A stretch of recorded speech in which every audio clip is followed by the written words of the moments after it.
Hello my YouTube family, welcome back to my channel. So this is Ani. As you know, I am a toddler mom, a UGC NET aspirant and also pursuing the master's degree from IGNOU in English literature. Usually in my daily blogs, I share with you guys the study related problems and their solutions and also daily life struggles. Last blog में आप लोगों ने देखा होगा 5 mistake during exam stress. उसका ये दूसरा part है। उसमें मैंने 3 मिस्टेक के बारे में बात की थी। आज हम बाकी का 2 मिस्टेक उसके बारे में डिस्कस करेंगे। Okay, so let's begin the blog. Discuss करने से पहले मैं बता रही हूँ जो आज का ब्लॉग है वो शुरू हुआ है आफ्टर लंच, मतलब आफ्टरनून से नाइट तक का जो भी मेरा रूटीन होता है, स्टडी रूटीन, हाउस रूटीन, वो मैं आज आप लोगों के साथ शेयर कर रही हूँ। उसके साथ साथ मैं जो भी मिस्टेक्स के बारे में बात करूँगी जो हम लोग एग्जाम स्ट्रेस के चलते गलतियाँ करते हैं, जो कि पढ़ाई में नुकसानदायक होता है। तो लास्ट ब्लॉग को जल्दी जल्दी एक रिकैप कर लेते हैं। तो 5 मिस्टेक्स में से जो था मैं उसको थोड़ा थोड़ा यहाँ पे बोल देती हूँ ताकि आपको लास्ट वाला 2 मिस्टेक्स अच्छे से समझ आ जाए। तो सबसे पहला मिस्टेक था हमारा सेल्फ डाउट। जब भी हमारा एग्जाम नज़दीक आता है हम सेल्फ डाउट में चले जाते हैं, दूसरों के साथ कंपेयर करते हैं, तो उसमें हमारा पढ़ाई बहुत ही लॉस हो जाता है। तो उसका सॉल्यूशन मैंने दिया था कि हमें डिसिप्लिन रहना पड़ेगा, मोटिवेशन से काम नहीं चलेगा और डिसिप्लिन लाने के लिए हमको गुड हैबिट्स बिल्ड करना पड़ेगा। The second mistake was ignore study. हम लोग एग्जाम स्ट्रेस के कारण डर जाते हैं और पढ़ाई में बहुत ही मतलब इरेगुलर हो जाता है हमारा पढ़ाई, टाइम टेबल नहीं रहता है प्रॉपर। तो उसी को फिक्स करना है, एक प्लान करना है स्टडीज को, हमारा चैप्टर्स को सारे और सब्जेक्ट को प्लान करके प्रॉपर प्लान करके पढ़ाई करना है। एंड द नेक्स्ट इज हम लोग लेस और एक्सेस पढ़ाई करते हैं। कैसे? जैसे कि स्ट्रेस के कारण हम लोग कभी कभी आउट ऑफ सिलेबस पढ़ लेते हैं।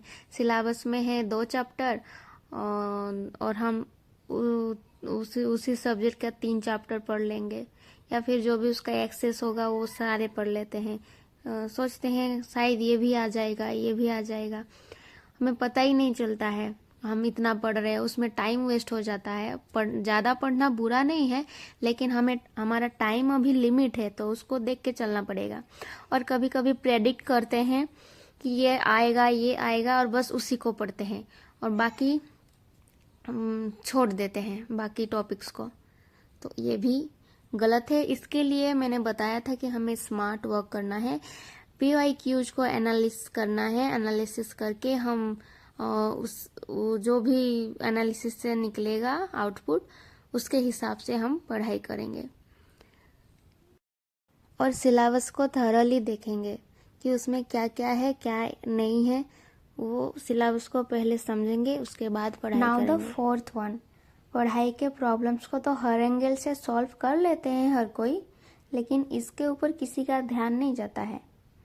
ये है health, mental health as well as physical health.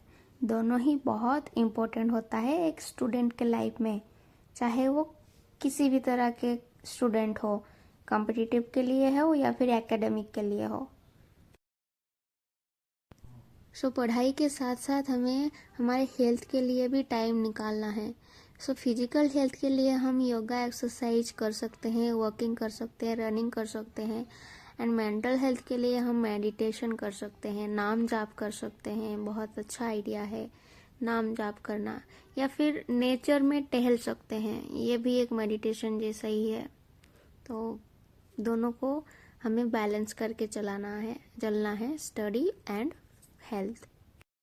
अभी आप बोलोगे कि हमारा टाइम तो लिमिटेड है, पढ़ाई के लिए टाइम नहीं मिल रहा है, हम योगा एक्सरसाइज के लिए टाइम कहाँ से निकालें?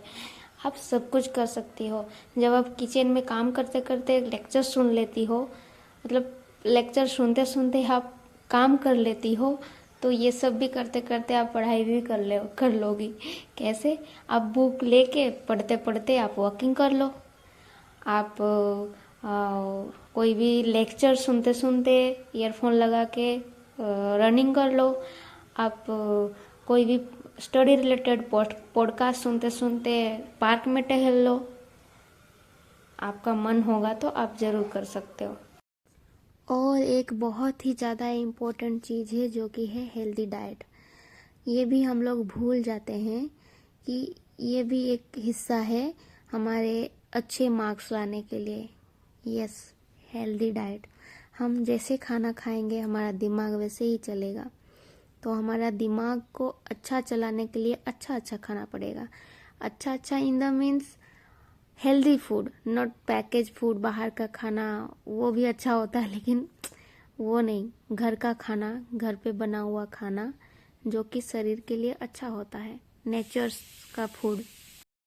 आपके डाइट में ज़्यादातर सब्जी, अभी तो ठंड महीना है, ठंड का महीना है, अच्छा अच्छा सब्जी मिलेगा, ताज़ा ताज़ा सब्जी, फ्रूट्स, ये सब शामिल करो अपने डाइट्स में। और ड्राई फ्रूट्स खाओ, ड्राई फ्रूट्स को रात को भिगो दो। बादाम हो गया, अखरोट हो गया, अंजीर हो गया, डेट्स हो गए, इनको रात को सोक करके सुबह उसको खाओ। और इवनिंग स्नैक्स के लिए आप लड्डू ले सकते हो, मखाना ले सकते हो, गोंद का लड्डू, बेसन का लड्डू, और दूध पी सकते हो। अच्छा अच्छा खाओगे तो आपको एनर्जी मिलेगा। पढ़ाई में बहुत एनर्जी जाता है, ट्रस्ट मी।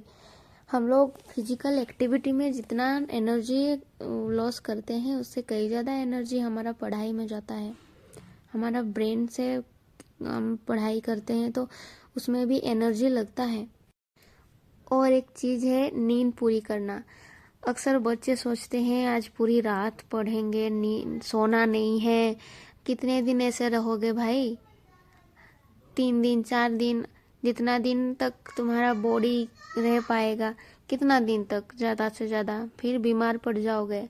इसीलिए नींद पूरी लेना है, नींद कंप्लीट करना है, उसके बाद ही पढ़ाई करना है। हाँ, आप कम कर सकते हो। अगर 7 घंटा नींद लेते थे तो 6 घंटा लो, लेकिन ऐसा नहीं कि बिल्कुल ही सोना नहीं है, एक 2 घंटा नींद लेके रहना है। चलो, मुझे लगता है हेल्थ के बारे में सारे कवर कर ली। अगर कुछ रह गया तो कमेंट में ज़रूर बताना friends. Next move on to the last mistake, that is give excuses. मैं अपनी बात करूं तो जब भी मेरा एग्ज़ाम नज़दीक पहुंचता है मुझे बहुत एंजाइटी फील होती है। तो रीज़न वही होता है, डर के चलते मैं एक्सक्यूजेस देने लगती हूँ कि आज नहीं पढ़ूंगी, कल पढ़ूंगी, बाद में पढ़ूंगी। बट ये समझना चाहिए कि अगर अभी नहीं पढ़ाई करेंगे तो एग्ज़ाम में अच्छे मार्क्स नहीं आएंगे, फेल हो जाएंगे, फिर फ्यूचर का क्या। तो इस केस में हमें अपना फ्यूचर सेल्फ को विजुअलाइज करना है कि अपना गोल क्या है, उसको विजुअलाइज करो। आप कैसा लाइफ चाहते हो, आप क्या करना चाहते हो, आप कैसे आपका पर्सनालिटी रखना चाहते हो, वो सारे के सारे विजुअलाइज करो। तो फिर आपको लगेगा कि नहीं, वो अचीव करने के लिए अभी मुझे ये पढ़ाई करने का ज़रूरी है, अभी ये मेरे लिए ज़्यादा इम्पोर्टेंट है। तो फिर मोटिवेशन आएगा, फिर आप अच्छे से पढ़ाई कर सकते हो। आप किसी के लिए ना सही अपने लिए स्टडी करो, अपने लिए अच्छे मार्क्स लाओ, ताकि अपना फ्यूचर सेल्फ आपके ऊपर प्राउड फील कर सके। Do you understand? So study now और regret later forever. So my friends, आज का डिस्कशन यहीं पे ख़त्म होता है। तो आज का ब्लॉग में आपने देखा मेरा आफ्टरनून से नाइट तक का रूटीन। अभी यहाँ पे मैं भी स्टडी करती हूँ, साथ ही साथ मेरे बेटे को भी पढ़ाती हूँ थोड़ा बहुत। और डिनर हो गया है और इसके बाद हम लोग सो जाएंगे। कोशिश करते हैं जल्दी से जल्दी सोने के लिए, ताकि सुबह जल्दी मुझे जल्दी उठ के पढ़ने का टाइम मिले।